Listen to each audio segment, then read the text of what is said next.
Namaste et bonjour. Bienvenue sur mon channel YouTube. Là, il est 4h30 du matin. Et moi et mes amis, on est parti faire une balade au vélo. En fait, on peut dire que c'est une balade matinale, mais en même temps, ça sera une balade Heritage Walk. En fait,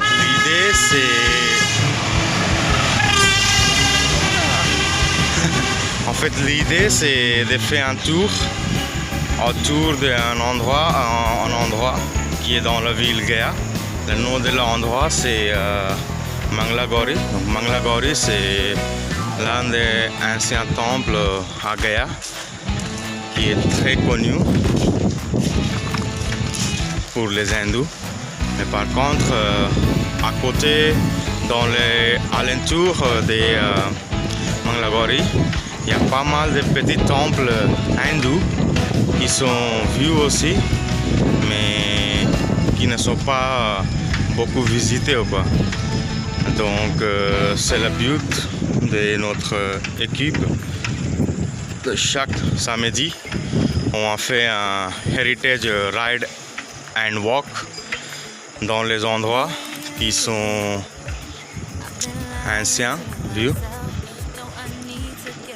mais moins visités ou quoi. Et voilà. Nos amis Kundan qui fait DJ ce matin. C'est un chant que les yeux pour la motivation, pour nous encourager. Parce que déjà, on a fait une quinzaine de kilomètres pour arriver à la site. Et après, c'est 5 kilomètres de marche. En fait, l'idée qu'on arrive au temple, on gare nos vélos et après on se balade dans les petits ruelles. Donc pour aller jusqu'à Gaya, pour la route, on avait deux options. La première, c'était la voie rapide, route nationale, qui faisait une douzaine de kilomètres. Et la deuxième, c'est celui-là. Celui-là, c'est la petite voie qui passe par en fait c'est ni village ni ville quoi, c'est entre ville et village, qui est un peu long, en fait, qui est 16 km, mais bon, ça fait 4 km de plus, mais au moins on est tranquille quoi. Vous pouvez voir, il n'y a personne, il n'y a pas du monde, et en fait c'est une espèce de, pas vraiment le village, mais la campagne quoi. Vous pouvez voir, il y a les animaux, les bétails. La campagne se réveille. Après, il y a le monsieur qui traverse la route avec ses vaches, qui va les laisser traîner dans le champ à droite. Et juste derrière le champ, il y a une rivière, le fleuve Falgu. Après, c'est les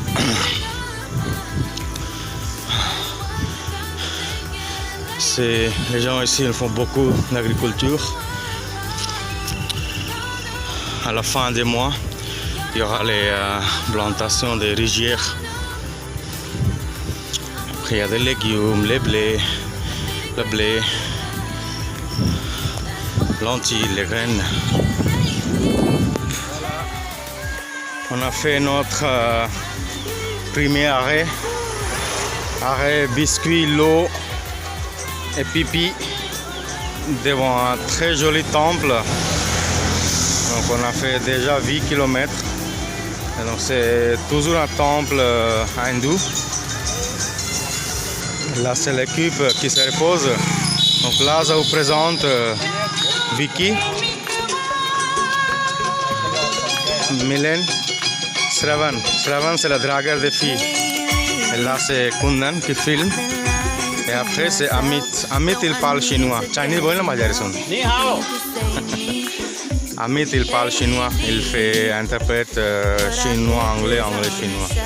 Regardez le temple. Donc à la campagne, les gens ils se réveillent super tôt et ils rendent visite au temple. Voilà, route en construction.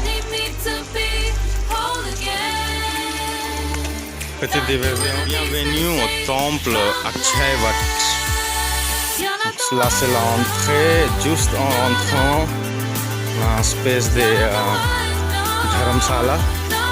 Donc dharamsala ça veut dire le logement religieux, c'est-à-dire que les gens qui viennent d'autres villes, d'autres endroits, ils peuvent passer la nuit ici sans payer. Mais si on va, on peut laisser un petit don, mais c'est pas obligatoire. Donc là, c'est le premier temple qu'on visite ce matin. Il y a pas mal de petits temples comme ça dans l'alentour. Donc c'est un temple qui est dédié à Shiva. Donc Shiva, c'est l'un des trois divinités dans la mythologie hindoue. Et donc il dit que ce temple a été construit en 12e siècle, mais après il a été restauré. Donc juste devant, là ici, à l'entrée, on a une statue de Ganesha. Donc Ganesha, c'est le dieu avec la tête d'éléphant. C'est le fils de Shiva et Parvati. Juste à l'intérieur là-bas, on a la Shiva Lingam au milieu. Et après, il y a une statue de Shiva et Parvati. Mais malheureusement, on ne peut pas filmer dans le temple. En fait, c'est pas quelque chose qui est puni, mais c'est un manque de respect quoi. Si on entre avec la caméra dans le temple, lui c'est le prêtre qui fait intermédiaire entre nous et Dieu. Alors que juste ici c'est un arbre de bagno. Donc il y a les tissus attachés. En fait c'est les jeunes mariés qui font un vœu pour avoir un enfant qui attache un morceau de tissu.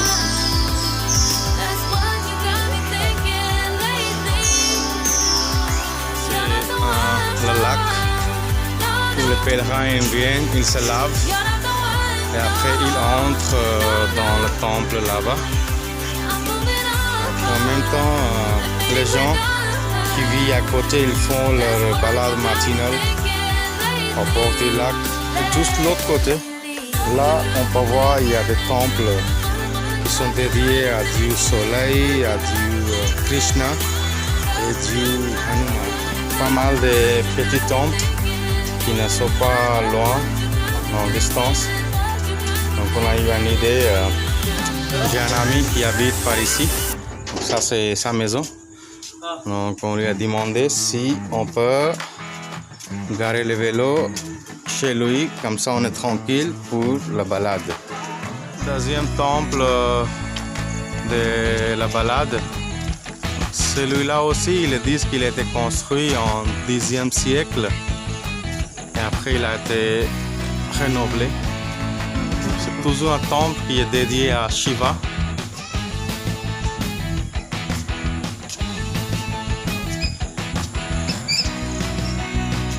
Là, c'est un bâtiment en temple et juste derrière nous, là, c'est l'ashram. En fait, ashram, c'est le logement pour les prêtres, les pèlerins qui viennent d'autres villes.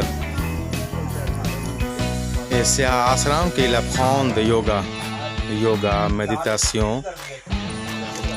Voilà. Donc là, on va visiter un autre temple qui est situé en haut de la colline et je pense qu'on aura une très belle vue sur la ville une fois qu'on sera arrivé au temple en haut. Après vous avez espèce de cascade de la mousson. Comme il n'a pas plu, ça fait une semaine, il y a plus d'eau.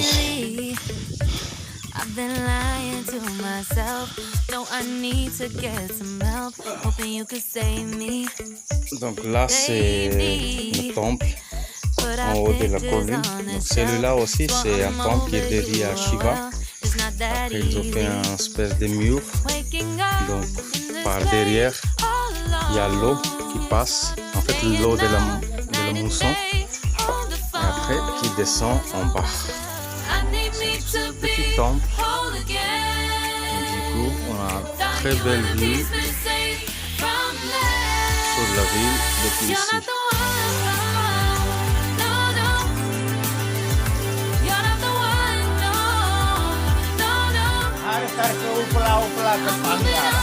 अच्छा जो लास्ट में जो कड़क कड़क के बादल जो बरसा ना, और न तो शुरू रात में स्टार्टिंग हुआ, समझे ना, गंगा माई से, और उस दिन से गंगा माई शुरुआत कर, बारिश होता होगा तो पूरा पानी भर जाता होगा। तो भरने के बाद 3-4 रोज पानी देते रहे। सोता का पानी आएगा, सोता का पानी उसमें है, पी सकते हैं।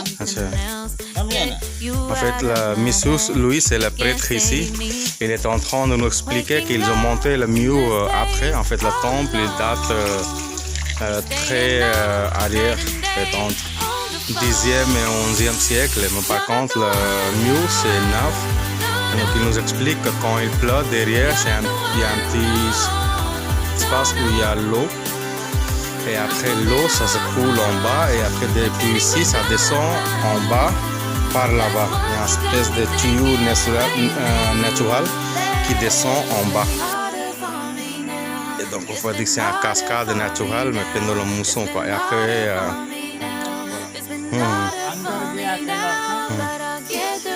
दरवाजा के रहनिया ये सब घेरा कांटा बिछा बिछा के, ये देखिए कांटा बिछा बिछा के घेरा मार कि न जानवर ढुके, समझे ना, कोई अनैच्छिक आदमी भी ना ढुके, आदमी ढुके जानवर, मेन जानवर। हाँ, गेट बना दिए 2 ठो, एक ये साइड अभी डॉलर लगा हुआ था तो उसको चौरस करवा दिया। जो भी गाड़ी फाइबर से निकलेगा और सोचे यहाँ पहाड़ पर बिल्कुल। Après, ils nous expliquent qu'ils ont fait les plantations ici. On peut voir, on peut regarder. Et après, juste derrière, là-bas, il y a des légumes. Et en haut aussi, ils ont planté des légumes. En fait, ils ont fait un espace de jardin. Et après, ils ont mis la protection contre les animaux.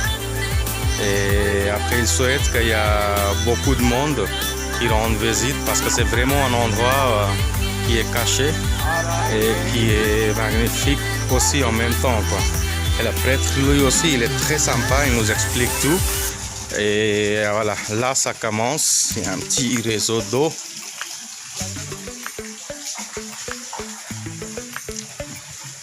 Donc là, on a une très belle vue sur la montagne, sur la ville. Et après, là, c'est la colline Pragbodhi Hills.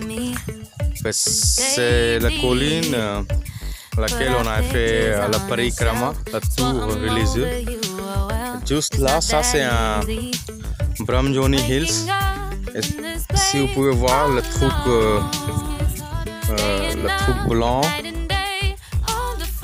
celui-là, c'est un stupa bouddhiste. Donc, il est dit que Bouddha il était passé par là. Et après, là, par le petit chemin, on monte encore en haut. Il y a encore un autre temple qui est dédié toujours à Shiva. On va le visiter aussi. C'est le quatrième et dernier temple de la balade d'aujourd'hui. C'est un ancien temple aussi qui est dédié à Shiva.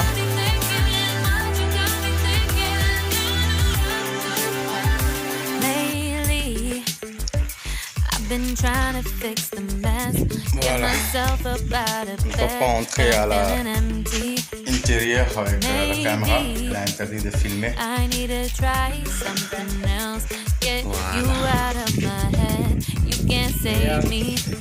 Là, je vous présente les 3 plus grandes trinités dans la mythologie hindoue. Donc, première, c'est Brahma. Brahma, c'est le créateur. Deuxième, c'est Vishnu. Vishnu qui préserve. Et troisième, c'est Shiva qui détruit. Mais mal, hein? Pas bien. Shiva, c'est le terminateur du mal. Donc, Brahma, il est toujours représenté avec 4 têtes qui symbolisent les 4 directions Veda. Dans les mains, en fait, Veda, c'est les livres sacrés dans la mythologie hindouisme. En fait, on n'a pas une seule, mais on a beaucoup de livres sacrés dans l'hindouisme. Et Vishnu, qui préserve, il est assis sous le serpent. Le serpent, c'est Nagraj, c'est le dieu des serpents. Et Shiva, toujours représenté avec son trident, un chevet trait et cobra autour de son cou, représente l'énergie Ganesh. C'est le dieu avec tête d'éléphant. C'est le fils de Shiva et Parvati. Et elle, c'est Lakshmi. Lakshmi, c'est la déesse de richesse et prospérité. Et après, on a Rama. Rama, c'est la 7e incarnation de Vishnu, avec sa femme Sita et son frère Lakshman. Et lui, c'est son fidèle Hanuman. Hanuman, c'est le dieu de courage avec la tête de singe. Je vous montre Swastika. Swastika avec 4 points. En fait, Swastika, c'est le symbole de l'hindouisme. Mais il y a beaucoup de gens qui se confondent entre croix gammée. En fait, c'est pas la croix gammée, c'est Swastika. Croix gammée, c'est envers et 100 points. Et des fois, vous verrez qu'il y a la swastika avec un cercle qui représente la roue de la vie. On finit le tour avec la dernière thé. La ville se réveille.